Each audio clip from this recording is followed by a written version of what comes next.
Et donc, les collections. Zéro. Je ne suis pas. Vas-y, dis-moi. Et donc, voilà, après. Bon, ça s'est bien passé. C'était vrai. Voilà, faut vraiment couper tous les micros, les amis. Ça va, il est muet.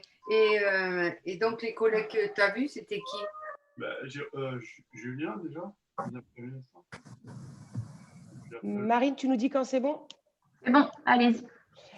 Parce qu'il y en a qui sont sur YouTube. Alors, par contre, il y a des gens qui ont leur micro, en fait. Bonjour tout le monde. Moi, je n'ai pas de micro. Hein. Merci d'être là. Alors, si, Jocelyne, je ne sais pas qui vous êtes, mais vous avez un micro. Ah bon? Oui. Et alors, il y a marqué. Je vous entends bien, en plus. Excusez-moi, mais il y a marqué muet. Ah oui, d'accord. Merci. Super. Bonjour tout le monde, je m'appelle Émilie Sarrazin, je suis directrice de l'association Réseauville, centre de ressources politiques de la ville de Bretagne et Pays de la Loire. Donc nous, notre objectif, c'est de travailler avec et pour les acteurs et actrices des quartiers populaires.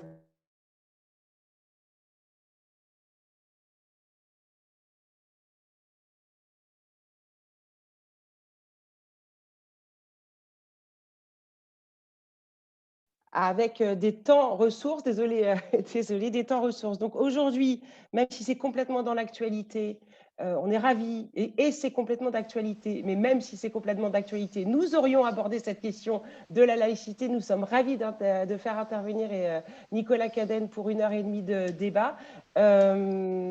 Je précise juste que, évidemment, c'est un temps qui est un temps d'échange et de pédagogie autour de ces questions-là, et puis qu'on parle aussi des questions de la loi en cours et puis aussi de l'actualité de l'Observatoire.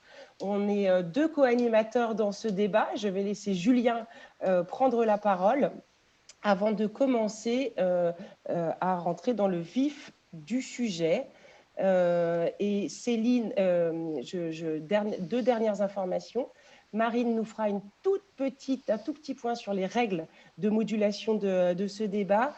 Et Céline Ziwes, qui est dans la salle et qu'on ne voit pas, est en train de faire de dessiner notre débat. Donc voilà, merci Céline. Salut amical. Voilà, Julien, je te laisse la parole. Oui, bien bonjour à tous. Donc moi, oui, c'est Julien Favreau. Je suis directeur de la Ligue de l'enseignement, donc la fédération des amicales laïques de la Mayenne. Donc effectivement, on a fait ce temps en partenariat avec Réseauville, du coup Bretagne, Pays de la Loire, et puis la Ligue de l'enseignement Pays de la Loire. Il y a pas mal de collègues là, du coup, de la région qui sont là. Rapidement sur la Ligue de l'enseignement, voilà, un des mouvements voilà, qui avait participé aussi à la loi de 1905, ça fait partie de notre ADN en tant que fédération des amicales laïques, et puis effectivement aussi dans le sens où on est partenaire de l'école publique, et on a effectivement beaucoup cette question qui est au cœur de nos actions, à la fois dans le milieu éducatif, auprès des animateurs.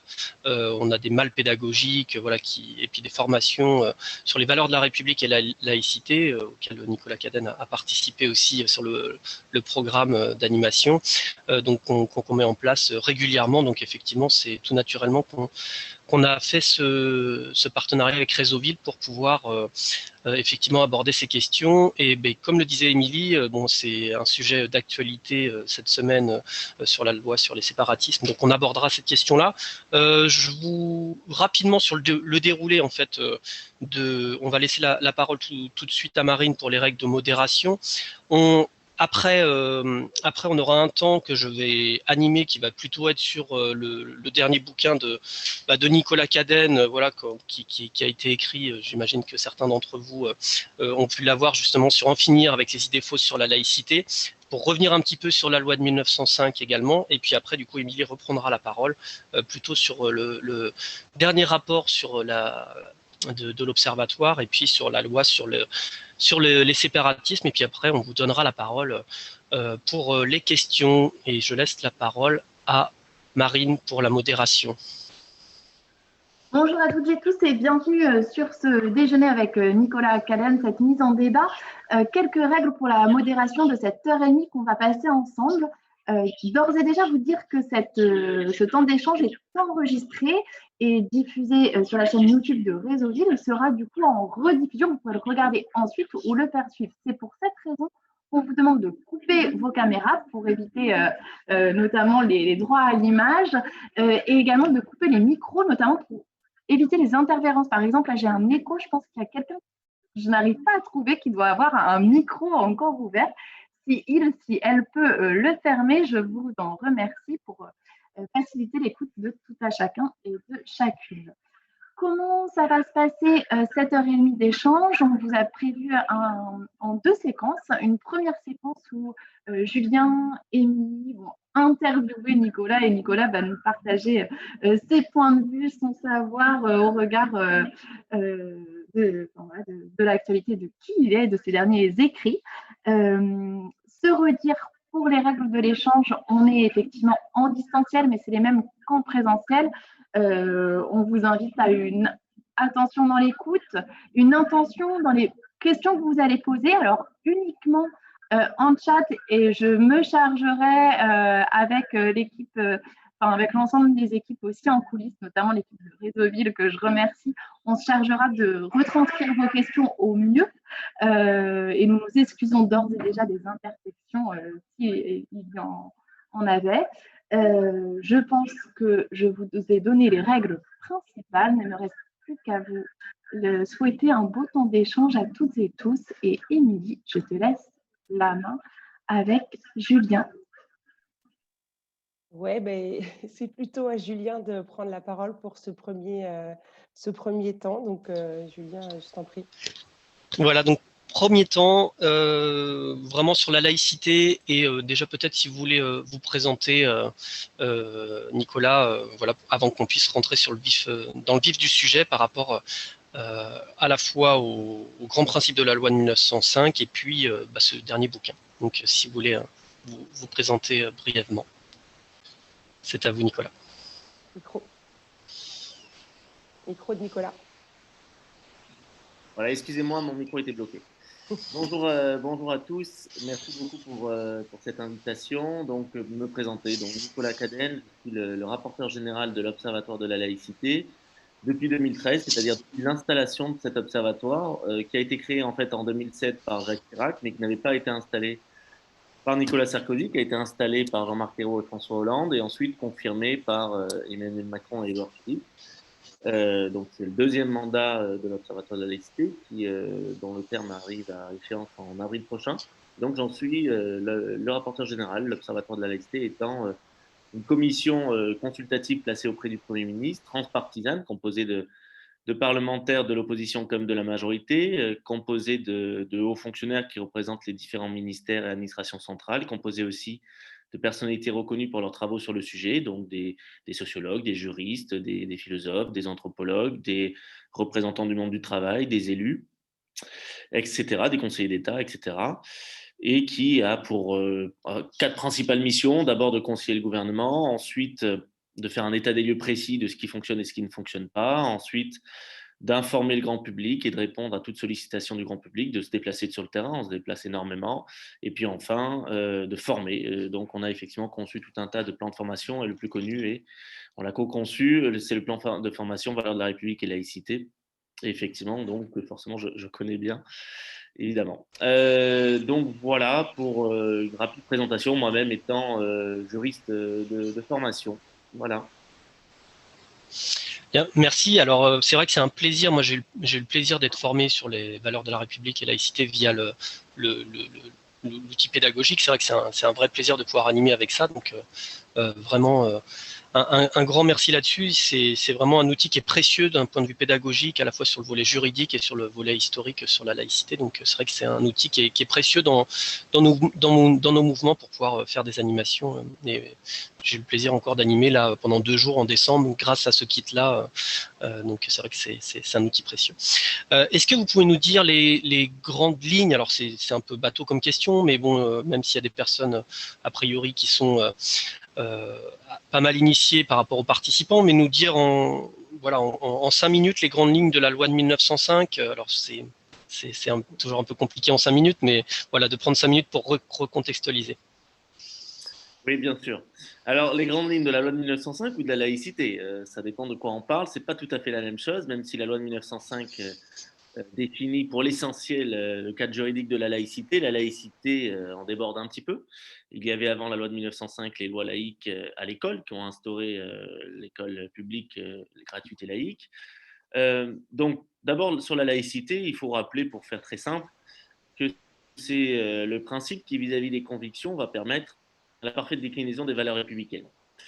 C'est d'ailleurs pour cela qu'on ne l'ajoute pas à la devise républicaine, hein, parce que c'est pas une simple valeur, c'est vraiment ce principe qui emporte des valeurs. C'est le principe qui va garantir en effet la liberté de conscience, de croire, de ne pas croire, de ne plus croire, de changer de religion si on en a une, d'exprimer des convictions, qu'elles soient religieuses ou non, dans le respect mutuel normalement.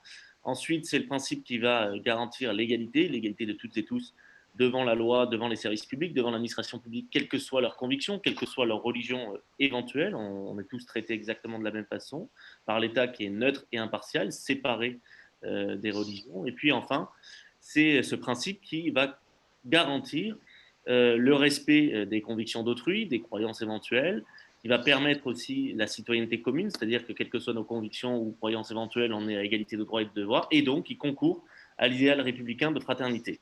Ça, c'est pour faire très général ce qu'est la laïcité française. Je dis bien française parce qu'il y a d'autres laïcités dans le monde qui ne sont pas tout à fait sur ce modèle-là. Ça d'ailleurs entraîne des confusions sur notre propre laïcité, c'est qu'il y a d'autres pays qui ont d'autres laïcités avec le même terme qui signifie autre chose.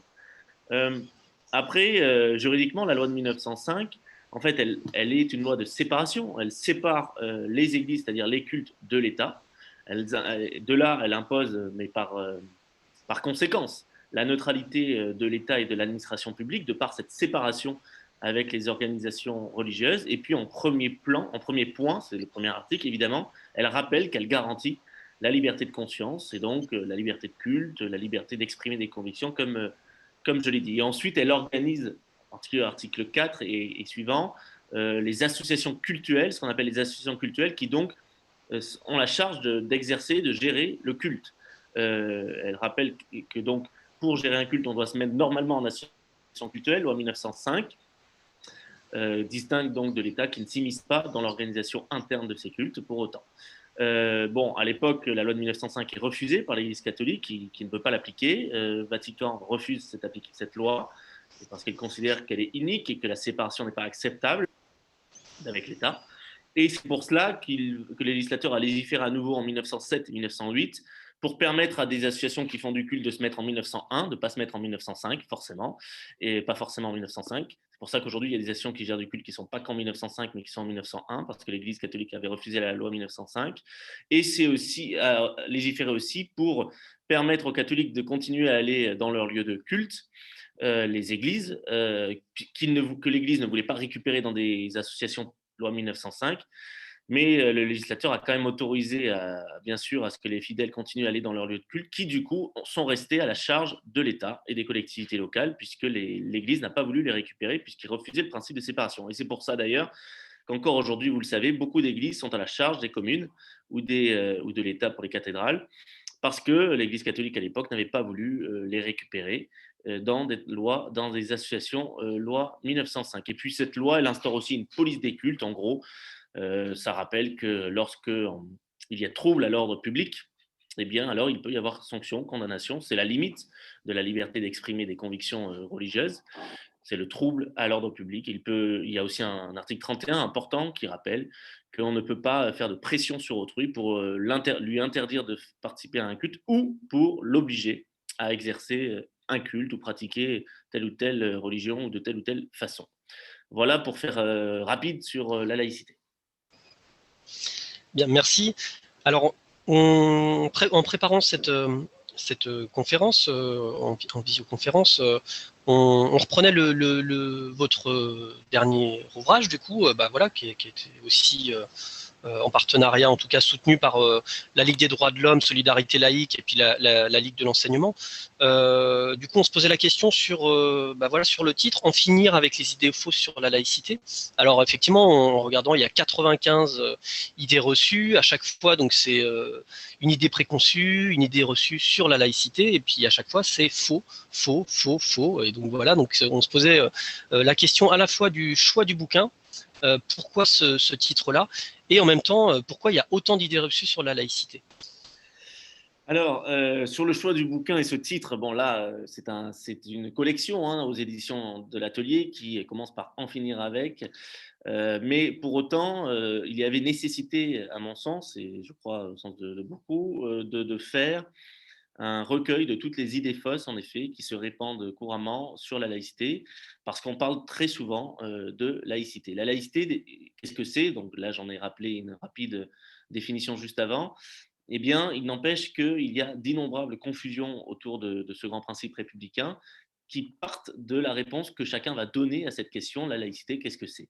Parce qu'en ce domaine, plus qu'en d'autres, chacun a tendance à identifier sa propre vision subjective à ce que la laïcité devrait être dans l'absolu. Chacun pense un petit peu sa propre laïcité. Or, ben non, il y a une laïcité qui découle de l'histoire et qui est définie en droit, et il est évident qu'il y a d'innombrables interprétations intellectuelles ou philosophiques de la laïcité, et le débat est libre, c'est très bien, on est en démocratie, c'est sain, mais il n'empêche qu'en droit, il y a une laïcité qui s'applique concrètement sur le terrain. Donc, c'est un petit peu ce que j'ai rappelé comme définition. Et puis après, dans cette application, il y a des difficultés. Comment elle s'applique justement la laïcité sur le terrain? Qu'est-ce qui est autorisé? Qu'est-ce qui est interdit? Qui est soumis à la neutralité? Quand on est soumis à la laïcité, à la neutralité, si on est soumis, a-t-on le droit de manifester telle ou telle conviction, notamment religieuse, dans l'espace public? Qu'est-ce qu'il en est de l'entreprise privée? Comment se gèrent les faits religieux dans l'entreprise privée, dans les associations socio-éducatives, dans le monde de la santé, etc. D'où elle vient cette laïcité? Comment on la pense? On la pense elle-même? Comment elle a été pensée? Comment elle a été construite? Est-ce que c'est une exception française? Sur toutes ces questions, eh bien, enfin, toutes ces questions, elles vont renvoyer à tout un tas d'idées reçues, tout un tas d'idées fausses qui sont largement répandues dans la population, mais aussi chez nos décideurs, chez les responsables publics, chez les prescripteurs d'opinion. Et d'ailleurs, le problème, il est aussi de là, c'est que de fait, il faut reconnaître qu'on a beaucoup de prescripteurs d'opinion, certains journalistes, certains éditorialistes, certains polémistes, certains intellectuels, certains chroniqueurs, certaines personnalités politiques, je le disais, qui vont se laisser aller à la petite phrase qui va faire le buzz, qui vont se laisser aller au culte du clash, au culte de l'immédiateté, qui va lui-même être renforcé par les réseaux sociaux, parfois par les chaînes d'infos en continu, etc. Et qui du coup vont répandre largement ces idées reçues, ces idées fausses sur la laïcité. Donc il est très important de clarifier la situation, de rappeler en réalité ce qu'est vraiment la laïcité, comment elle s'applique très concrètement, parce qu'il faut donner aussi des outils aux acteurs de terrain pour qu'ils sachent très concrètement comment la faire vivre, cette laïcité. Parce que la laïcité, c'est quelque chose de concret, c'est quelque chose qui se vit au quotidien. Et vous, en l'espèce, en tant qu'acteur du mouvement d'éducation populaire, vous êtes des acteurs de la laïcité, vous êtes des praticiens de la laïcité. Donc il est très important d'y voir plus clair. Ok, ben merci. Je propose à Émilie de prendre le relais sur la deuxième partie, du coup sur le dernier rapport de l'Observatoire, et puis sur la question de la loi sur les séparatismes. Merci Julien. On va donc faire les choses en deux temps. Donc, vous le disiez, il faut observer les choses de manière concrète. C'est important d'objectiver toujours ce dont on parle quand on parle y compris de constatation, d'état des lieux, d'avoir des chiffres, etc. Donc, j'ai eu l'occasion de lire, alors pour être très honnête, pas tout à fait entièrement, parce qu'il fait, si je ne me trompe pas, 672 pages, mais c'est l'intérêt de la transparence. Le dernier observatoire sur la laïcité que vous avez sorti début décembre, voilà, début décembre. Je vous incite tous ceux qui sont dans cette salle à le lire, et je vous le dis un tout petit en bref, les 40 premières pages, c'est le grand résumé, parce qu'après, il y a toutes les auditions, etc. Donc, en fait, ce rapport, il est divisé en gros en deux parties. Les premiers sont les chiffres de Via Voice, enfin, les chiffres de Via Voice sur le fameux baromètre de la laïcité. Et je crois utile que vous nous rappeliez les chiffres, Nicolas, les enseignements de ce baromètre.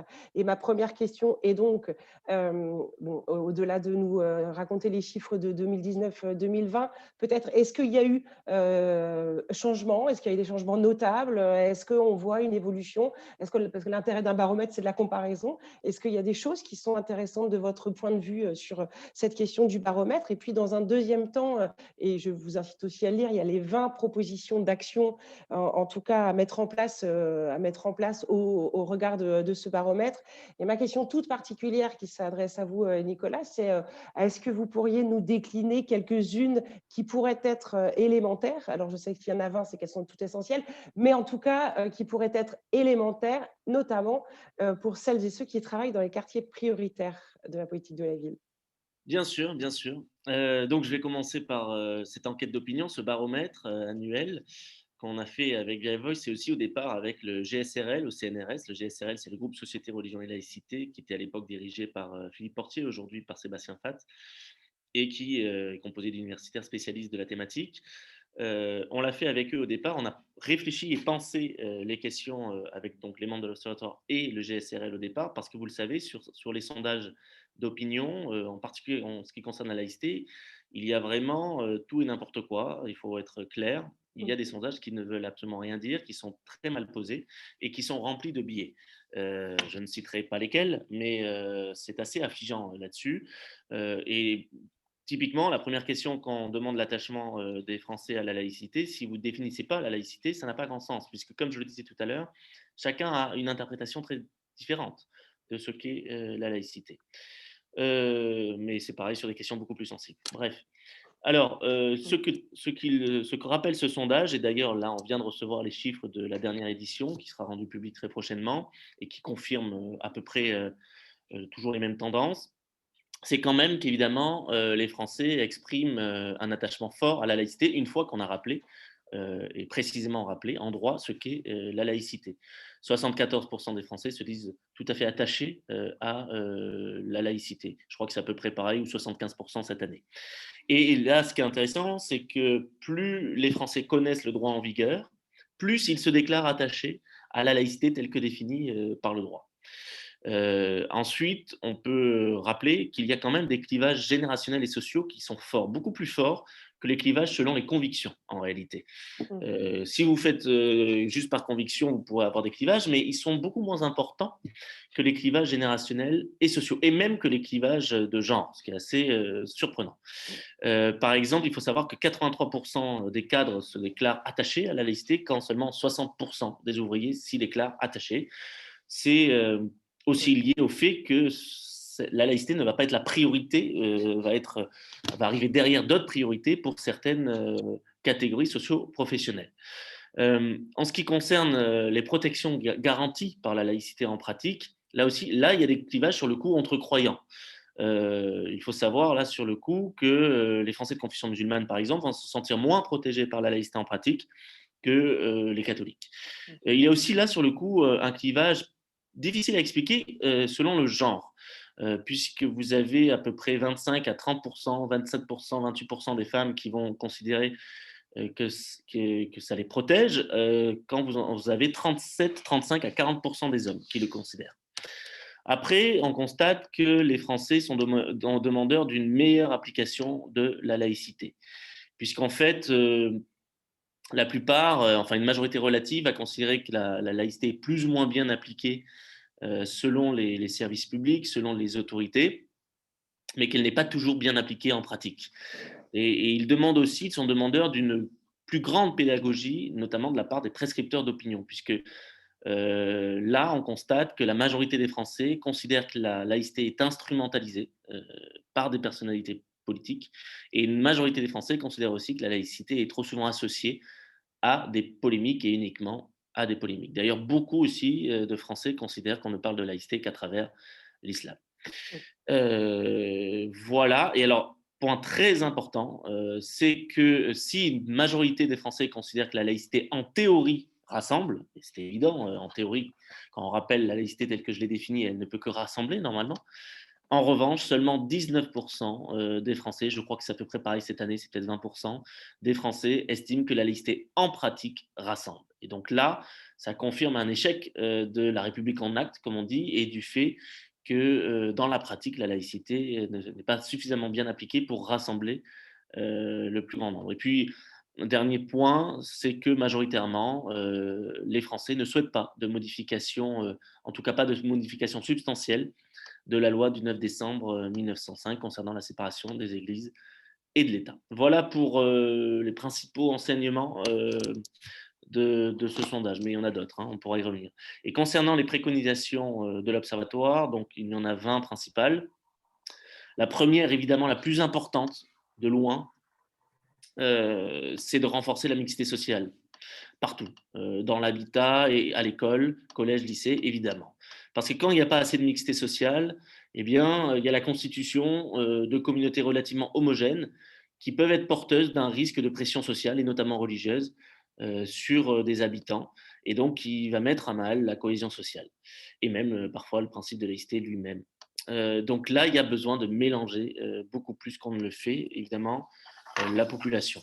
Ça, on le sait bien, ça suppose de mobiliser énormément de politiques publiques dans tous les champs, mais c'est à faire. Et concernant les collèges, il y a eu des expérimentations maintenant entre 2015 et il y en a quelques-unes qui continuent, qui ont donné de très bons résultats pour la plupart. Et qui jouaient sur différentes cartes, hein, cartes scolaires, mais aussi les options dans les établissements, le lieu d'implantation de l'établissement, l'équipe pédagogique, etc. Et c'est très important puisque on le voyait bien, quand il y avait mélange des populations, le climat était tout de suite beaucoup plus apaisé. Et ça, toutes les études européennes, parce que pas qu'en France, le confirment et ont été rappelées dans une étude importante de l'Observatoire de la laïcité, d'ailleurs, sur l'expression religieuse dans l'espace public. Ça, c'est la première préconisation, c'est majeur. Elle est très générale, elle sort du seul champ de la laïcité, mais elle est absolument majeure. Après, il y a d'autres préconisations importantes. Alors, l'ordre est compliqué. Effectivement, il y a bien sûr la nécessité de renforcer toujours plus la formation à la laïcité, bien sûr des fonctionnaires, mais aussi de tous les acteurs de terrain, acteurs associatifs, que vous êtes notamment. Ça, c'est très important. Bien sûr, une formation qui soit sérieuse, rigoureuse, comme l'est le plan de formation valeurs de la République et laïcité, qui est piloté par l'ANCT et le CGET, et l'ANCT et le CNFPT qu'on a conçu, mais il y en a d'autres. Ça, c'est évidemment une préconisation qu'on ne peut que refaire. Après, il y a des questions d'ordre plus technique sur les associations loi 1901, loi 1905, mais on y reviendra dans le cadre du projet de loi. Après, il y a la nécessité d'améliorer le statut des aumôniers, en particulier en milieu carcéral et hospitalier, notamment pour le suivi de certains détenus et pour aussi éviter certaines dérives radicales. Ça, c'est important. Ensuite, il y a bien sûr le fait d'outiller massivement les acteurs de terrain, outre la formation, de les outiller avec nos guides pratiques, des vidéos, tout un tas de choses, mais les élus aussi, hein, les élus doivent être formés eux aussi parce qu'ils le sont bien trop peu. Il y a aussi s'assurer que les formations que nous avons imposées aux imams détachés, aux ministres du culte étranger qui viennent en France et aux aumôniers de tous les cultes, formation à la laïcité, soient bien assurées. Il y a aussi dans le renforcement des formations, un point en particulier des enseignants. Les enseignants sont trop peu accompagnés, trop peu soutenus et trop peu formés sur ces questions. 80% à peu près des profs n'ont pas été formés à la laïcité, c'est énorme, c'est pas normal. Donc on demande à ce qu'il y ait un module commun de formation à la laïcité et à l'enseignement laïque des faits religieux dans les INSPE, les ex-SP et ex-UFM, mais aussi qu'il soit relancé la formation continue à la laïcité qui s'est largement essoufflée ces dernières années, malgré nos rappels sur cette question. Après, il y a aussi le passé colonial, ne pas occulter. Oui, c'est ce que j'ai. Oui, tout à fait. Il faut effectivement revenir sur la diversité des mémoires, sur le fait de parler du passé colonial, de ne pas l'occulter, de prendre en compte toutes les cultures qui sont présentes sur le territoire de la République, parce que ça participe au sentiment d'appartenance à la nation.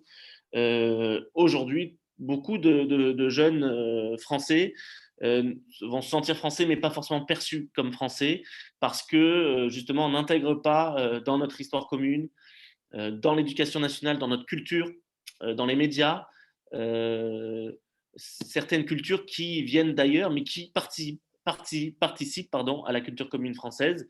Et ça, c'est un vrai problème. Il faut beaucoup plus le travailler. Ça fait des années qu'on le demande. À l'école, on ne parle pas, par exemple, de tout un tas de personnalités qui ont participé à l'histoire de France et qui viennent d'ailleurs et qui pensent tous différemment. Je les cite souvent, mais on parle que trop peu de l'émir Abdelkader, de Déo Ventry, d'Henri Sidan-Barom, de Sédar Senghor, etc., qui ont toutes des confessions différentes, des origines différentes et qui ont toutes participé à l'histoire de France pourtant. Et pourtant, voilà, cette diversité des mémoires participe au sentiment d'appartenance, quelles que soient nos convictions ou nos confessions. Enfin bref, il y a tout un tas d'autres préconisations que je pourrais évoquer, mais je vais m'arrêter là. Merci. En tout cas, vous insistez beaucoup sur la question de la mixité sociale et scolaire, des sujets autour de la formation. Je rajoute parce qu'il y a un petit point qui peut être intéressant et qui peut aussi être un sujet moins bien compris, qui est l'instauration des nouveaux rites civils et républicains. Moi, je trouve ça très intéressant, mais ça crée des fois des débats autour de tout ça. Juste avant de passer sur la question de la loi, Nicolas, par rapport à l'évolution de l'appréhension de la laïcité au fil des ans, est-ce que les différents événements qu'il y a pu y avoir, on parle de Samuel Paty, on parle de différents événements un peu traumatiques pour la France, est-ce que ces différents éléments ont bougé un peu les chiffres que vous étudiez depuis 7-10 ans maintenant, en fait? Oui, bien sûr, ça a fait bouger les perceptions, en particulier avec les premiers attentats. C'est clair. Alors, il y a eu 2012, mais finalement, c'est surtout à partir de 2015. 2012 avec les tueries de Mohamed Merah, mais c'est surtout à partir de 2015 que ça a changé un peu les perceptions. Nous, dès notre installation, on a demandé de renforcer toutes ces formations dont je vous parlais. Donc, dès 2013, avant même les attentats, on n'a pas évidemment, on n'a pas attendu ce choc traumatique pour dire qu'il y avait urgence à mieux outiller les acteurs de terrain et à mieux les former. Mais c'est clair qu'il y a eu un mouvement massif à partir de 2015, malheureusement, après les premiers attentats. Après, dans la société en général, il y a aussi des mouvements, au-delà de l'administration et de la mobilisation de l'administration. C'est que, si vous voulez, aujourd'hui, on vit une polarisation de la société entre une partie de la société qui est croissante, qui est toujours en augmentation, qui se sécularise, qui s'éloigne du fait religieux ou de la religion, qui peut croire, mais qui va en tout cas être moins pratiquant, par exemple, qui va se dégager de la religion, avec aussi beaucoup de gens qui vont se déclarer désormais agnostiques ou athées, carrément, plus qu'il y a 10-20 ans. Il faut savoir que la France est un des pays les moins croyants au monde, un des 5 pays les moins croyants au monde. Donc, c'est aussi pour ça que parfois il y a des incompréhensions vis-à-vis de pays étrangers. Donc, face à cette sécularisation forte qui continue, eh bien, il y a une réaffirmation de marqueurs identitaires religieux de la part de croyants dans toutes les religions. Donc, en fait, il n'y a pas de retour de la religion, en ce sens où il n'y a pas plus de croyants aujourd'hui qu'hier, il y en a même moins. Mais en revanche, il y a une réaffirmation de marqueurs identitaires, une pratique qui va augmenter et une visibilité et une expression publique, du coup, qui va augmenter de la part de certains croyants dans toutes les religions. Et donc, évidemment, ça va créer des crispations entre cette population qui se sécularise et cette population moindre qui réaffirme ces marqueurs identitaires religieux, ça crispe. Et vous ajoutez à cela alors, dans toutes les religions, par exemple, bon, pour l'islam, c'est les signes visibles essentiellement, le voile en particulier, mais après, vous avez par exemple une expansion des mouvements Lubavitch dans le judaïsme, qui étaient pourtant des mouvements très étrangers au judaïsme français dans les années 90-2000, et qui maintenant est très fort. Vous avez bien sûr les courants évangéliques qui sont en expansion au sein du protestantisme français et qui sont beaucoup plus prosélytes, ils l'assument, hein, qui sont beaucoup plus expressifs sur la voie publique. Vous avez aussi les jeunes générations du membres de clergé catholique qui sont plus conservateurs, avec d'ailleurs un retour du port de la soutane, par exemple, etc. Mais en tout cas, ces crispations sont fortes et elles sont encore plus fortes sur l'islam, évidemment. Pourquoi ? Parce que déjà, il y a le contexte des attentats islamistes, avec les confusions que ça entraîne. Alors évidemment, hein, les attentats islamistes ne sont pas à confondre avec la pratique musulmane de la quasi-totalité des Français de confession musulmane, mais il y a quand même des confusions malheureusement qui sont faites dans la population et donc des peurs qui se développent vis-à-vis de l'islam en général, du fait de ce contexte, du fait aussi de l'importation parfois de conflits étrangers, notamment de conflits du Proche-Orient en France, du fait aussi d'une trop faible mixité sociale et donc de populations qui ne se connaissent plus vraiment, qui ne se voient plus, et donc la peur qui en découle, évidemment, avec en plus dans l'Hexagone un calque trop souvent entre la confession et la catégorie socio-professionnelle, parce que de fait, malheureusement, dans les catégories socio-professionnelles les plus fragiles, il y a une majorité de Français de confession musulmane. Donc, même si, bien sûr, vous avez des Français de confession musulmane qui sont aussi dans les catégories aisées et moyennes, de fait, il y a quand même cette réalité-là. Et donc, tout ça n'aide pas, c'est le moins qu'on puisse dire. Et du coup, ça augmente considérablement les tensions et les crispations sur ces sujets. Donc, on a vu ces crispations augmenter, en particulier donc avec les attentats terribles que l'on subit maintenant depuis 2012 et en particulier depuis 2015. Et là encore dernièrement, en octobre, avec l'assassinat, l'attentat islamiste contre Samuel Paty, puis contre 3 fidèles d'une église catholique à Nice, ça a évidemment choqué terriblement. Et là encore, ça fait peur, évidemment, c'est légitime, et ça crée des tensions fortes. Merci beaucoup. On va passer à la dernière partie de nos questionnements et puis d'ici 10 minutes, un quart d'heure, Marine nous dira les questions qui peuvent y avoir sur le fil de discussion et sur le YouTube. Donc, bon, c'est totalement l'actualité. On parle du projet de loi qui conforte les principes républicains, qui est autrement appelé la loi contre le séparatisme et qui fait finalement suite au discours d'Emmanuel Macron au Murau, qui est actuellement en discussion à l'Assemblée nationale. Donc, c'est un projet qui, vous le savez, vous le vivez, je pense, fait débat. Il fait débat pour plein de raisons. Peut-être qu'il n'est pas très, très bien compris. Peut-être aussi parce qu'il y a des notions à l'intérieur de ce projet de loi qui ne sont pas nécessairement compatibles ou en tout cas qu'on met ensemble alors qu'elles n'ont pas nécessairement à l'être. Ceci est totalement mon point de vue. J'ai entendu votre audition à l'Assemblée nationale ainsi que celle de Jean-Louis Bianco. J'ai 2 questions à vous poser. La première, c'est finalement assez simple, c'est pourquoi cette loi ? Enfin, ce que je veux dire, c'est est-ce qu'il n'y a pas déjà des outils qui sont des outils qui peuvent fonctionner, alors peut-être à être repensés, mais qui peuvent fonctionner, et quels sont les points de vigilance qu'on pourrait avoir à ce sujet et quelles avancées elle propose, peut-être pour nous, je ne sais pas, convaincre de cet intérêt. Et puis une deuxième question qui du coup est plus à l'intérieur de la loi, cette histoire de contrat d'engagement, qui me semble-t-il peut comporter une part de risque parce que de contrainte, alors qu'on parle justement d'un principe qu'il faut plutôt épouser plutôt que gérer dans la contrainte. Voilà, c'est mes 2 premières questions sur cette loi. Alors sur cette loi, qui a changé de nom, je pense que le dernier nom retenu est mieux et meilleur. C'était d'ailleurs une de nos préconisations de l'Observatoire de la laïcité. C'était aussi une des préconisations du Conseil d'État qui allait plus loin, et je pense même que l'appellation du Conseil d'État était intéressante, encore plus peut-être, puisqu'elle parlait d'une loi confortant le respect par tous des principes de la République. Il y avait le par tous qui n'était pas inintéressant. Bref, ce projet de loi, effectivement, il touche beaucoup de champs. Moi, je peux m'exprimer que sur le champ laïcité. C'est vrai qu'on peut s'interroger sur le fait qu'il touche beaucoup de champs, peut-être trop de champs, et qui mélange certaines thématiques.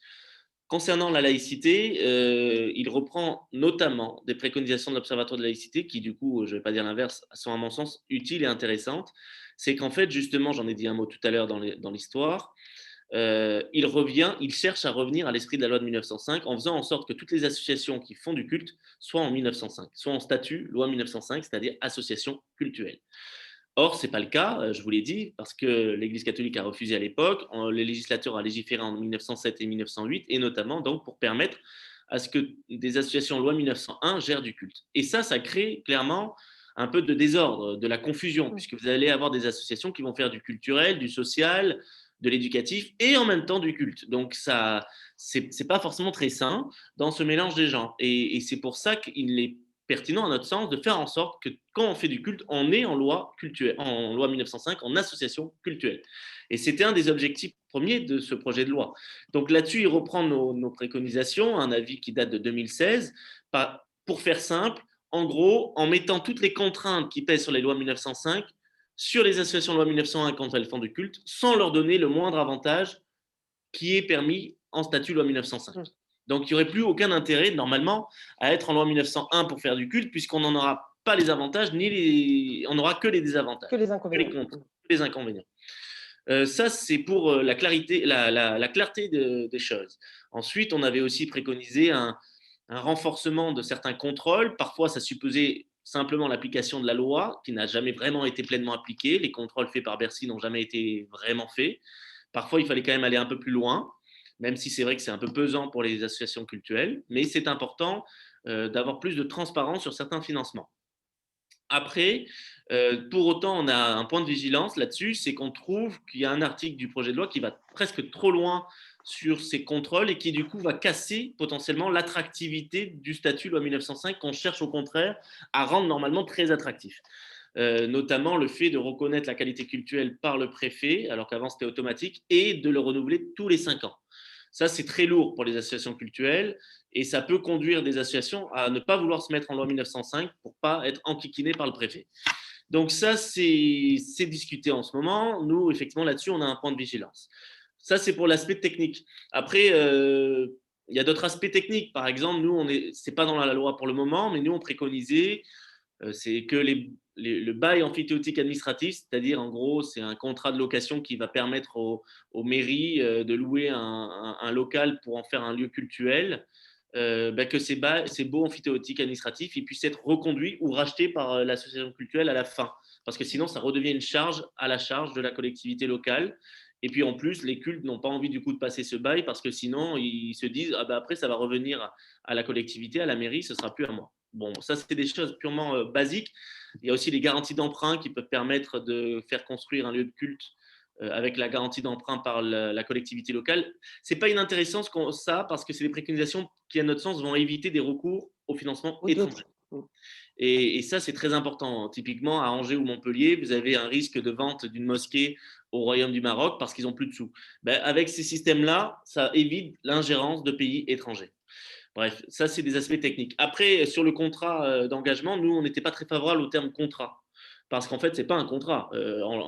Réellement, ce n'est pas un contrat. C'est un simple rappel des principes de la République qui doivent évidemment être respectés par tous.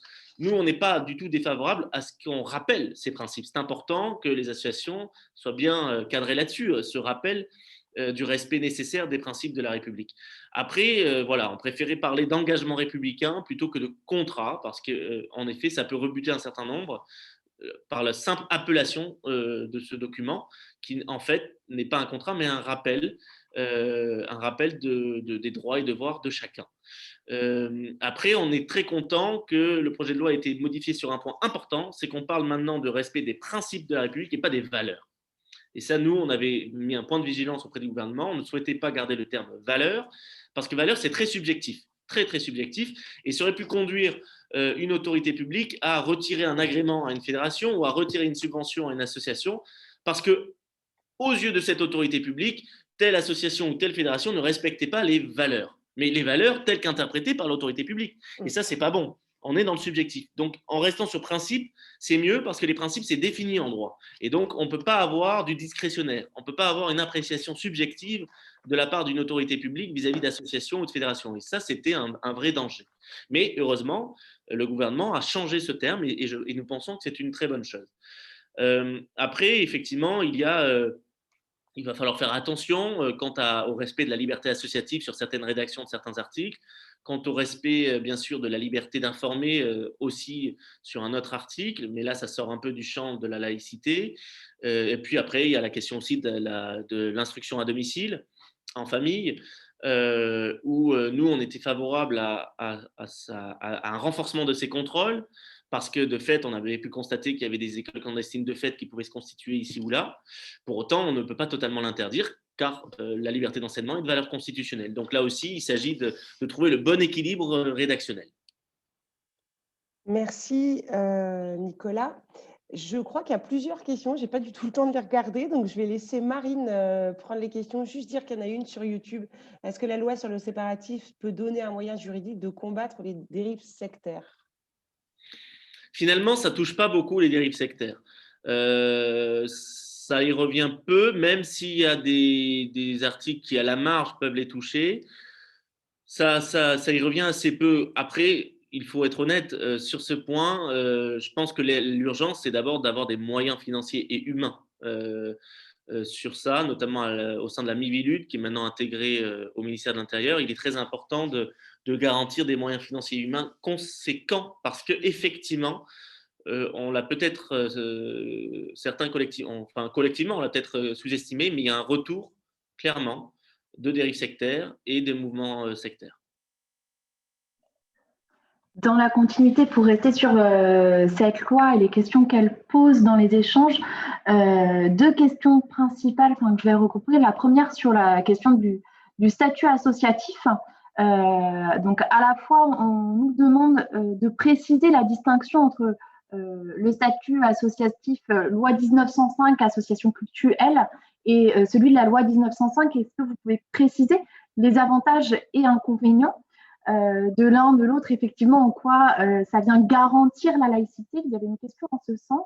Et en parallèle, une autre question sur les associations et donc les changements posés dans cette loi, en disant quel est votre avis par rapport à l'alerte posée, et notamment une tribune du mouvement associatif intitulée Association présumée coupable, qui s'inquiète de est-ce que cette loi, elle ne va pas mettre en place des contrôles politico-administratifs trop forts auprès des associations et limiter leur liberté d'expression.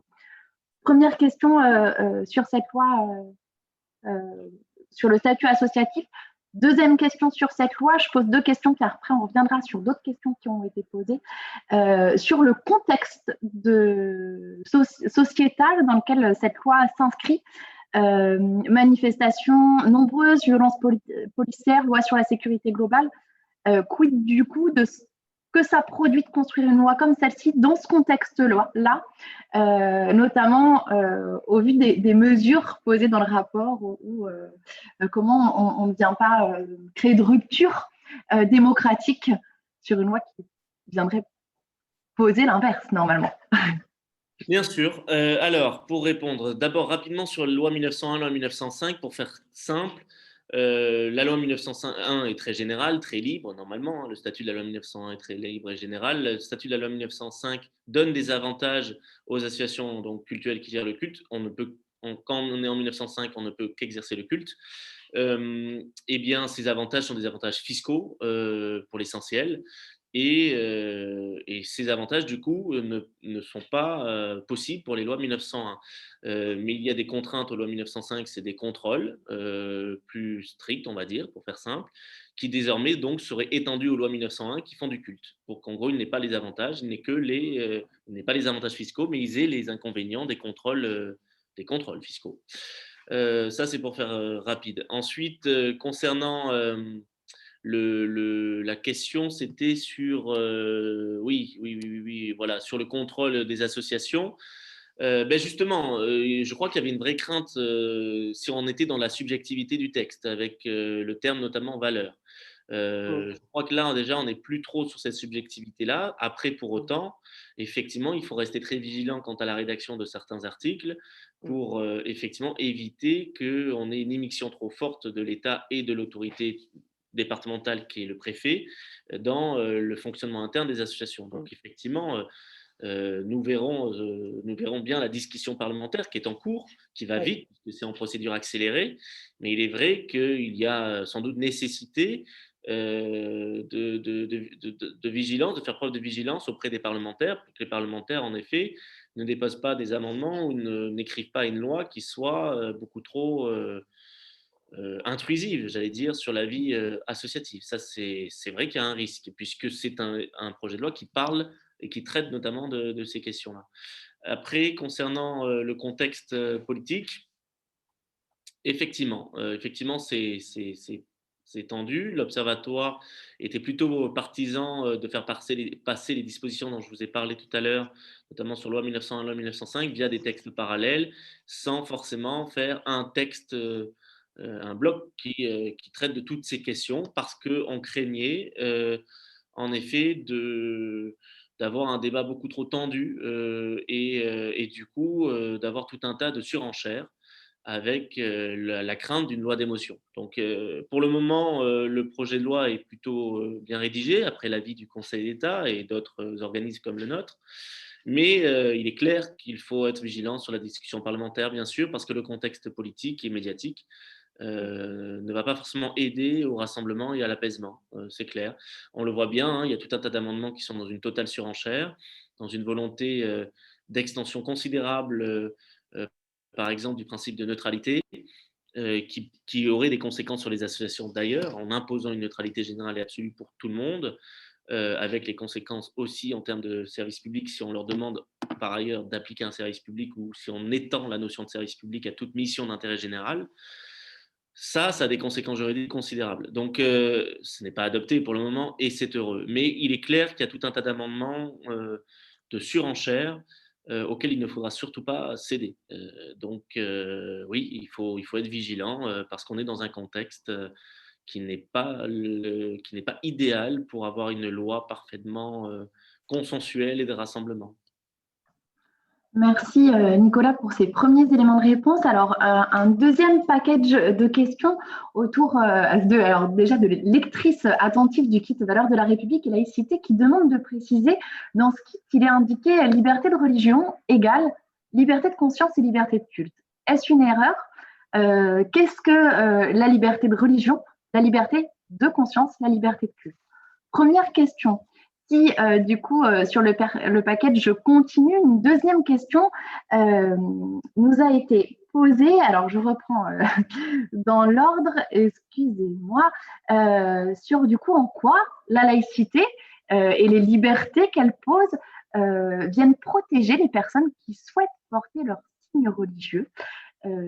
Et je mets donc dans ce package, je vous propose Nicolas, une troisième question qui nous a été posée aussi. Pourquoi alors les femmes françaises voilées se sentent aujourd'hui rejetées et peuvent par conséquent tomber dans les pièges de séparatisme? Trois questions qui me semblent, on peut les articuler l'une après l'autre. Je vous laisse répondre. La première question, c'était liberté de religion. Est-ce que ça vaut liberté de conscience, liberté de culte? Je suis un peu étonné de cette formulation. Il faudrait que je la relise parce que ayant co-rédigé ce kit, c'est embêtant, mais il faudrait que je relise ça. Non, effectivement, la liberté de conscience va rassembler l'ensemble. C'est-à-dire que la liberté de conscience, dans la liberté de conscience, il y a notamment la liberté de penser qui est absolue, hein, qui ne connaît aucune limitation. Il y a la liberté aussi d'exprimer des convictions religieuses ou non. Et donc, il y a la liberté de culte. Et c'est vrai que la liberté de culte pourrait être vue par certains comme restrictive. Donc, il y a aussi la liberté de religion, c'est-à-dire d'exercer un culte, mais aussi d'exprimer des croyances dans l'espace public. La seule limite étant le respect de l'ordre public et bien sûr de la liberté d'autrui. Puis ça renvoie aux articles 10 et 4 de la Déclaration des droits de l'homme et du citoyen.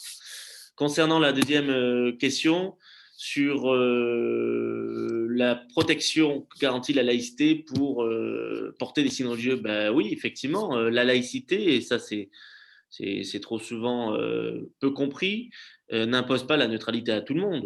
Au contraire, elle n'impose la neutralité qu'à l'État, qu'à l'administration publique, cette neutralité découlant du principe de séparation que j'évoquais tout à l'heure, de l'article 2 de la loi de 1905, séparation entre les organisations religieuses et l'État et l'administration publique.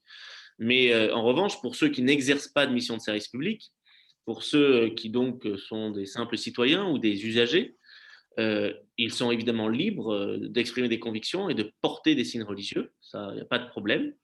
La seule limite, c'est la dissimulation du visage, mais ça, ce n'est pas pour des raisons de laïcité, c'est la loi de 2010 qui s'est fondée sur deux autres principes, enfin fondements, un seul fondement validé par le Conseil constitutionnel, un fondement repris par la CEDH par ailleurs, c'est les deux fondements, un seul fondement, enfin bon bref, il y a les fondements d'exigence minimale de la vie en société, c'est-à-dire en gros savoir à qui on parle, le fondement de sécurité, c'est-à-dire en gros, mais ça n'avait pas été retenu par le Conseil d'État en revanche, qui est en gros, ça veut dire pouvoir identifier une personne dans la rue, et la Cour européenne des droits de l'homme s'est simplement appuyé sur le fondement des exigences minimales de la vie en société. Mais voilà, mais donc oui, on est protégé quant à l'expression de nos convictions, y compris religieuses, par la laïcité, mais aussi, bien sûr, par l'article 10 de la Déclaration des droits de l'homme et du citoyen, qui rappelle que chacun est libre d'exprimer des opinions, même religieuses, pourvu qu'elles ne mettent pas en cause l'ordre public établi par la loi. Et ensuite, la dernière question, pourquoi pour autant certaines femmes, en l'occurrence voilées, qui portent le foulard ou le voile, se sentent exclues? Ben, sans doute parce que parce que le débat public n'est pas toujours très correct et n'est pas toujours très respectueux de ce que dit la laïcité en droit. Effectivement, les femmes ont le droit de porter un voile ou ce qu'elles veulent, dès lors qu'elles ne dissimulent pas leur visage. Et la laïcité leur garantit, puisque la laïcité fait que l'État n'a même pas, enfin, s'en soucie pas, quoi. C'est pas son sujet. Le seul sujet, c'est si on impose à autrui une pratique religieuse, et notamment le port du voile. Là, évidemment, ce serait pas acceptable, et ça tombe sous le coup de la loi, de l'article 31. On ne peut pas imposer à autrui une pratique religieuse. Mais après, si c'est libre, si c'est un choix libre, chacun fait comme il l'entend, dès lors qu'il n'y a pas de dissimulation du visage. Mais effectivement, si pourtant beaucoup s'en sentent exclus, c'est parce que on entend trop souvent dans le débat public le fait que tout le monde ou beaucoup de personnes devraient être soumises à la neutralité, que telle ou telle personne n'aurait pas le droit de porter de signe religieux alors qu'en fait, elle y a droit. Et avec qui plus est, bien sûr, des tensions fortes sur l'islam, notamment pour les raisons que j'ai évoquées tout à l'heure et dans le contexte que l'on connaît actuellement. Alors, je suis désolée, Marine, parce que je prends complètement la main sur une question que j'ai envie de vous poser directement après ce que vous venez de dire. Et puis, Marine, si ça te va, tu prendras les. Je n'ai pas la vue sur les questions du Zoom, mais du coup, ça me permet de vous questionner sur comment est-ce que finalement on aborde le lien parce que, entre les discriminations et la laïcité. On voit bien que sur le terrain, ça peut être des sujets qui sont des sujets un peu de tension, en fait, et qui ont, dans leur définition, parfois un peu de difficulté. Là, on parle sur les femmes voilées, et souvent on en discute, mais on l'aborde sur le point de vue des discriminations. J'aimerais pouvoir vous entendre sur ce sujet-là, comment on aborde ces nuances-là et comment on les sépare bien, justement, ces nuances-là, pour éviter de tomber dans les pièges dont vous parliez au tout début, justement. Ben, il est clair que pour que la laïcité s'applique, encore faut-il que la République en acte s'applique, c'est-à-dire qu'elle s'applique en acte. Et pour que la laïcité soit effective, on est obligé d'avoir notamment une lutte efficace et effective contre toutes les discriminations. Si effectivement les personnes se voient discriminées à raison de leur religion, bah, c'est une non-application du principe de laïcité en acte. Donc, c'est un problème. Et ça ressort dans le sondage que j'ai commenté tout à l'heure, lorsque, effectivement, beaucoup considèrent qu'en fait, ils ne sont pas protégés par la laïcité dans la pratique, alors qu'ils devraient l'être. Et quand beaucoup vont considérer que la laïcité en acte, en pratique, ne rassemble pas.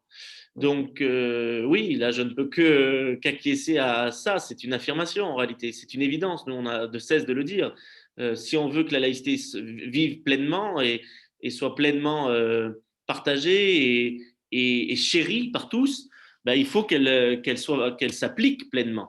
Et pour ça, il faut donc que la lutte contre les discriminations soit totale, mais aussi qu'on garantisse une vraie liberté d'expression d'un côté comme dans l'autre. Donc on peut exprimer une religion, mais on peut aussi la critiquer, mais aussi dans la vraie égalité. Donc en effet, chacun doit être traité exactement de la même façon, quelle que soit sa conviction ou sa croyance, par l'État, par l'administration publique, par tous les services publics, et aussi donc dans la fraternité, avec donc ce respect des convictions ou des croyances. Et d'ailleurs, le respect des croyances, c'est même dans la Constitution. Donc, il faut que ce soit véritable. Si ça ne l'est pas, eh ben, la laïcité, elle ne sera pas pleinement appliquée, elle ne sera donc pas toujours pleinement chérie comme elle devrait pourtant l'être. Parce que la laïcité, en théorie, à mon sens, c'est un système absolument formidable, peut-être même parfait, en ce qui concerne la vie en société et l'organisation de la vie commune et du faire ensemble. Mais c'est en théorie. Il faut maintenant le traduire en acte, il faut que ce soit pratique. Donc ça, c'est bien sûr déjà ce que disait Jaurès en 1905. Déjà, Jaurès, il disait toujours il disait qu'il fallait très vite séparer les cultes et l'État pour passer à autre chose, c'est-à-dire passer à autre chose, c'était quoi? Pour enfin passer au fond des problèmes, c'est-à-dire traiter la question sociale. Et pour que du coup, on soit vraiment dans une république réellement démocratique et laïque. Et donc, il disait que la République est laïque et sociale, mais qu'elle ne restera laïque que si elle sait rester sociale. Merci.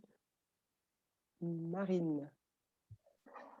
Alors, je me permets de reformuler une question du chat, enfin pas de reformuler, de vous poser telle quelle la question du chat qui demande un éclairage ou en tout cas votre avis sur, en disant, j'entends bien vos remarques sur le fait qu'il y ait des associations cultuelles en loi 1901, mais ne comprend pas la nécessité d'inscrire l'engagement des associations à respecter les principes républicains pour bénéficier de subventions publiques.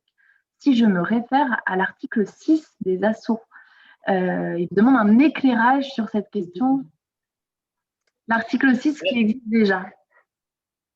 Non, l'article 6 du statut loi 1901, je ne crois pas qu'il aille sur ce domaine-là. En tout cas, il ne va pas aussi loin. Après, il y a la possibilité de dissoudre des associations loi 1901 lorsqu'il y a… là, il y a plusieurs motifs, et notamment certains qui vont être ajoutés par ce projet de loi, parce que c'est des motifs assez généraux d'ordre public, santé, sécurité, etc. Là, il s'agit vraiment de rappeler que les associations doivent respecter les principes de la République. Mais à vrai dire, c'est un rappel important parce que c'est toujours utile de rappeler les droits et devoirs de chacun, mais c'est assez évident. C'est-à-dire que, par définition, les associations respectent, ou en tout cas doivent respecter le cadre légal et les principes de la République. Après, il peut y avoir une question, en revanche, sur l'engagement à promouvoir, et ça c'est d'ailleurs un débat en cours sur la rédaction de la loi, à promouvoir les principes de la République. Parce que là, sur le coup, en effet, bon, ben pour certaines associations, ce n'est pas leur objectif. Hein. Certes, elles respectent bien sûr les principes de la République, mais le club de boulistes du coin ne va pas promouvoir les principes de la République. Vous voyez, là, cette question, évidemment, elle interroge quant à la rédaction de certains articles.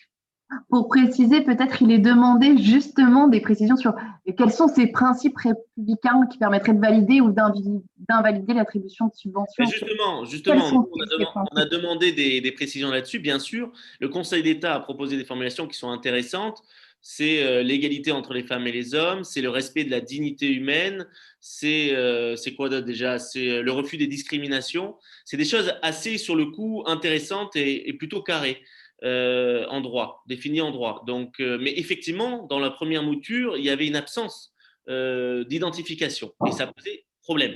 Donc, nous avions mis un point de vigilance, le Conseil d'État aussi, pour qu'on arrive à une définition plus précise de ces principes de la République qui ne font que rappeler les principes essentiels. Et comment ça s'articule, est-il demandé, avec notamment l'agrément jeunesse et éducation populaire qui, pour l'obtenir, bien vérifier justement l'inscription de ces principes dans les statuts de l'association. Alors peut-être c'est qu'il y en a. En fait, l'agrément peut sauter si les principes républicains tels que définis et qui seront précisés en décret du Conseil d'État, mais qui normalement, ça c'est bien sûr, il faut être vigilant dans la discussion parlementaire, doivent être vraiment bien définis, bien précis. Et bien, si on ne les respecte pas, en effet, l'agrément pourrait sauter. Et c'est pour ça qu'il était très important de garder le terme de principe et pas de valeur. Parce que là, sur le coup, on aurait pu faire sauter des agréments de manière très subjective. En enlevant le terme valeur, c'est déjà beaucoup plus sécurisant. Et ça, pour nous, c'était absolument essentiel.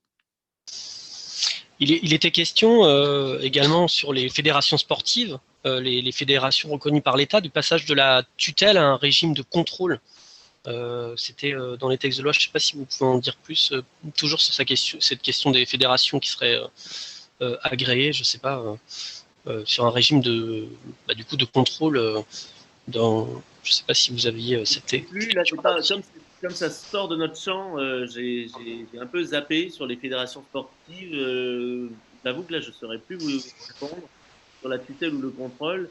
Non, je me suis simplement de la demande de ce respect des contrats d'engagement républicain, même si nous, on préférait l'engagement républicain, avec effectivement la possibilité de retrait de l'agrément dans le cadre d'un non-respect des principes de la République qui sont donc l'égalité femmes-hommes, non-discrimination. Mais pour ce qui est d'un contrôle supplémentaire, je ne sais pas. J'avoue que je n'ai pas suivi parce que ce n'est pas notre champ.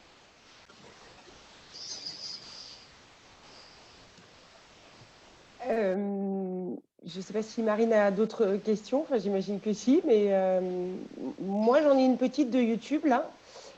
Est-ce que l'avenir de l'Observatoire finalement, puisqu'on en a un petit peu parlé, quel avenir pour l'Observatoire, maintien, Plus de pouvoir, remplacement, c'est la question qui est posée par YouTube. Bien sûr, on n'en sait rien. Effectivement, c'est le Premier ministre qui décidera, et le Président de la République sans doute. Le mandat des membres s'arrête en avril prochain, le 2 avril. Il y a eu d'incroyables polémiques sur l'Observatoire qui, à mon sens, sont totalement infondées et assez déplacées, et qui, en plus, moralement, étaient insupportables. Elle s'était lancée juste après l'assassinat terrible de Samuel Paty. Donc, c'était moralement absolument insupportable. D'autant plus quand on sait tout le travail de terrain que l'on fait, notamment pour aider les enseignants. Mais bon, bref, passons, c'est comme ça. Ce qu'on peut retenir et qui nous a fait plutôt chaud au cœur, c'est le soutien massif des acteurs de terrain, justement, à l'Observatoire et à notre travail, alors qu'on est une toute petite structure avec très peu de moyens.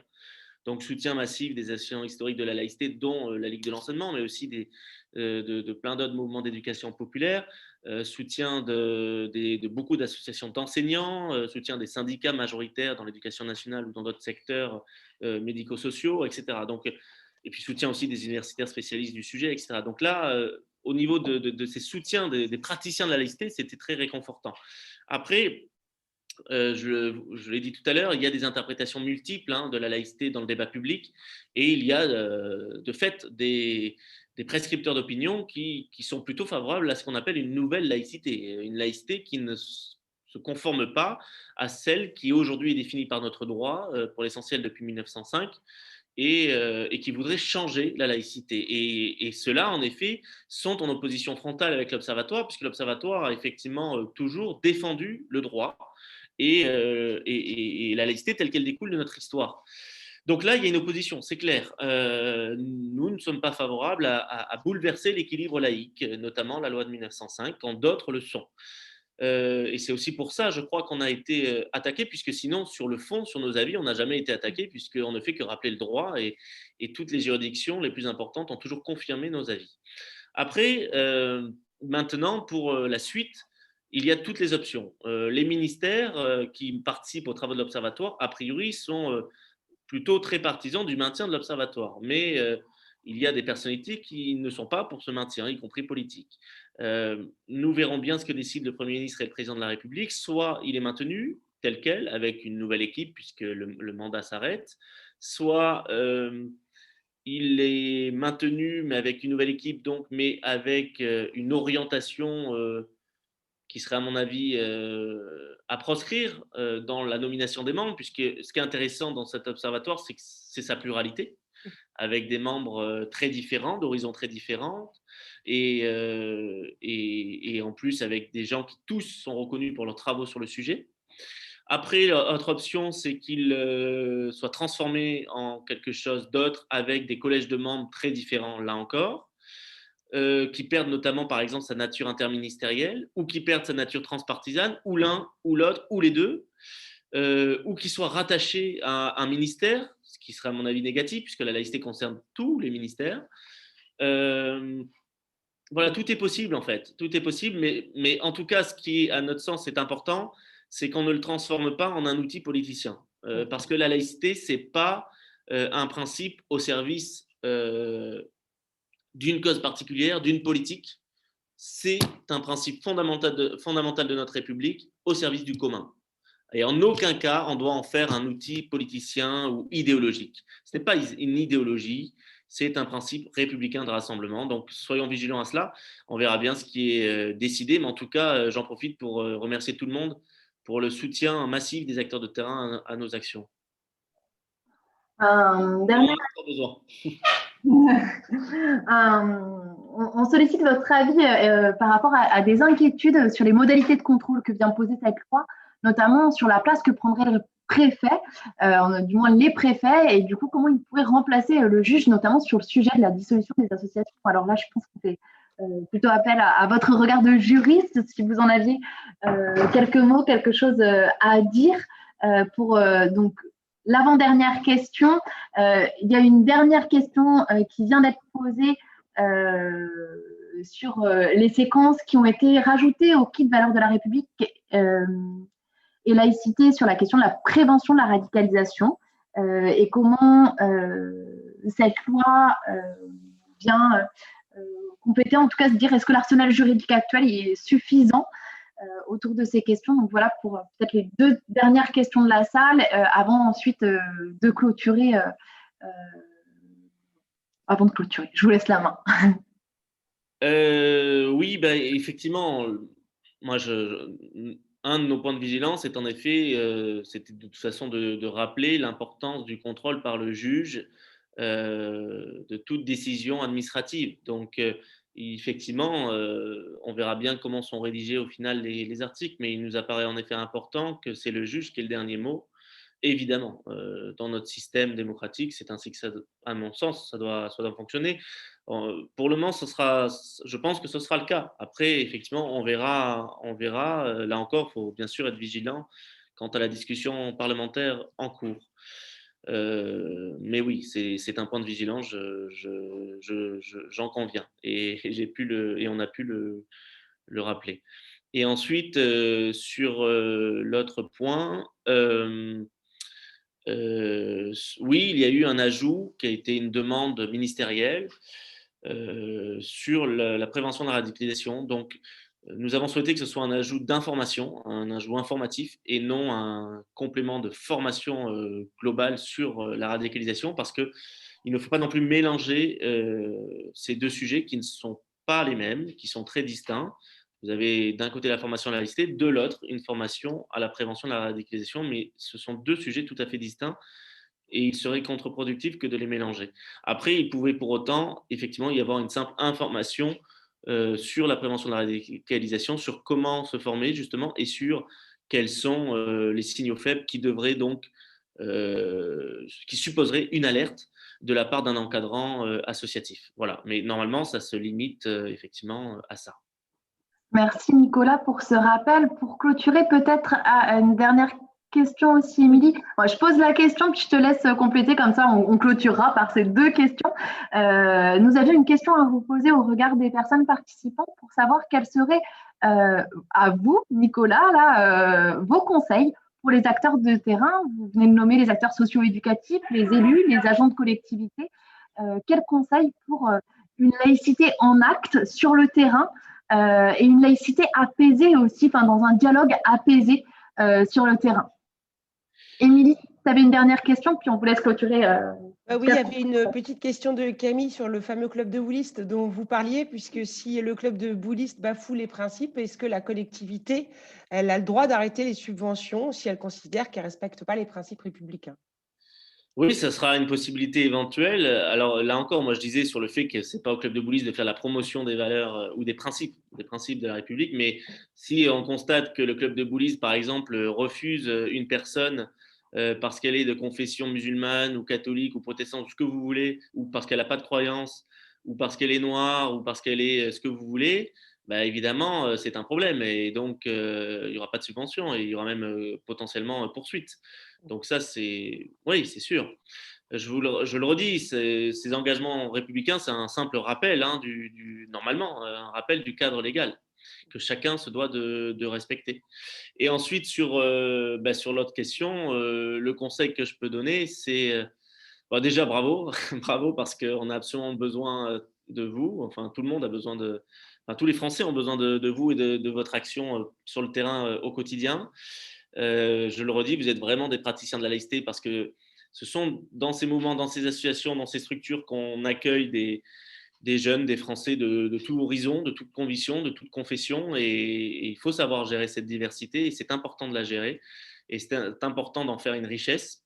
C'est pas un blocage, c'est pas un obstacle, c'est pas un inconvénient. Au contraire, c'est une richesse, c'est une dynamique. La seule chose qui doit nous porter et qui fait qu'on est avant toute chose français, c'est qu'on partage des valeurs et des principes communs. En gros, ceux de la Déclaration des droits de l'homme et du citoyen. C'est ça qui fait qu'on est français. Après, qu'importe d'où qu'on vienne et qu'est-ce qu'on pense par ailleurs. Donc ça, c'est essentiel et bravo pour ce que vous faites. Et puis après, dans votre posture de tous les jours, je dirais qu'il faut toujours avoir en tête, bien sûr, d'appliquer la laïcité avec fermeté, mais aussi avec sérénité et bon sens, tout simplement. Souvent, il s'agit de bon sens et de toujours avoir en tête qu'il ne s'agit pas de répondre à un intérêt particulier, mais de toujours offrir une réponse d'intérêt général. Typiquement, je prends l'exemple commun, enfin que je cite souvent, la restauration scolaire, où on a beaucoup de polémiques. Ben, la meilleure des solutions, c'est l'offre de choix avec des repas avec et sans viande. Comme ça, vous n'assignez personne à ses convictions.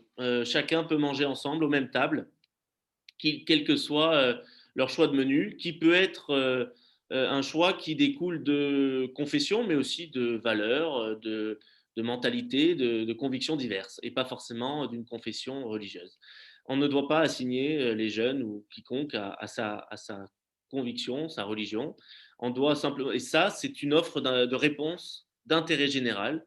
On ne répond pas à un intérêt particulier, mais on offre une réponse d'intérêt général pour toujours mieux faire ensemble. Merci Nicolas, merci pour le travail de l'Observatoire, merci pour votre engagement, merci de nous avoir donné les raisons de la confiance, comme on dit. Je me permets de laisser la parole à Julien, parce qu'on finit cette heure un peu plus, 7h30 ensemble. Je te laisse la parole, Julien, et merci en tout cas, Nicolas. Merci. Bien, également, merci Nicolas pour ces informations précises. Et puis, j'en profite pour remercier tout de suite aussi Émilie et puis Marine pour l'animation de cette conférence. Juste vous dire sur les suites à donner, parce que on a voulu en fait cette conférence comme première pierre à l'édifice d'un programme, on va dire un programme d'action et de prochains événements. À la suite de cette visio, vous allez recevoir d'abord la vidéo, comme ça vous pourrez aussi la repartager et puis pouvoir communiquer là-dessus. Et puis on vous fera une proposition pour 4 ateliers thématiques qui seront sur le premier sur laïcité et discrimination. On en a parlé tout à l'heure de effectivement toujours cette question qui est en tension. La question de la laïcité et du sport, qu'on là on a peu abordé pour le coup. La question de la laïcité et les médias. On a beaucoup parlé que c'était quelque chose d'actualité aussi et que c'était quelque chose aussi qui était important.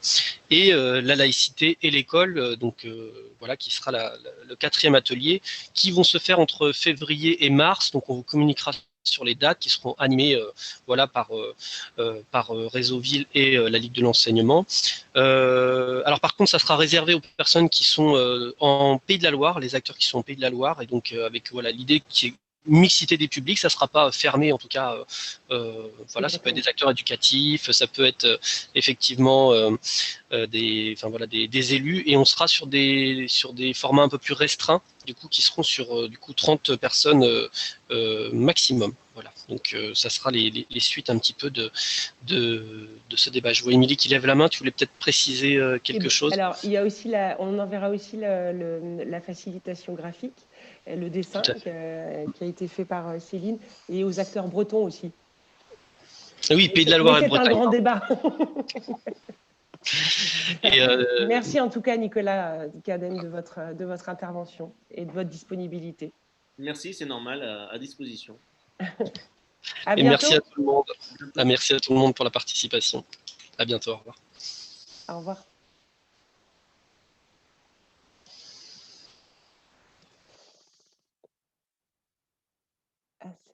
Atelier pour le 70. Aïe. On reste un...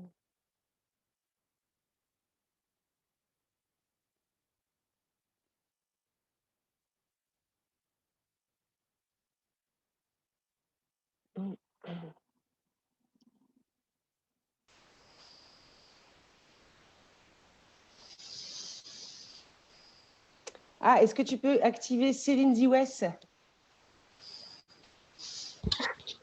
Est-ce que vous pouvez activer Céline? Cool. Hop, c'est parti. Céline. Collègue de Réseau Ville, du coup, c'est fini. Hein, ouais.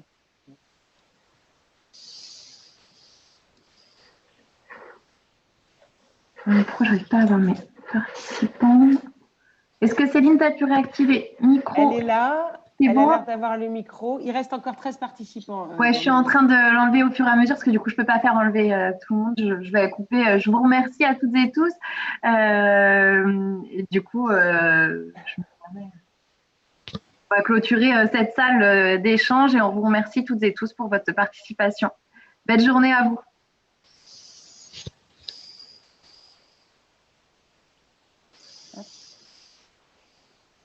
Bonjour Céline. Donc normalement, on doit être 4 à la fin, c'est ça? Pou, pou, pou. Allez, on est à la maison. Nicolas, vous ne pouvez pas rester du coup?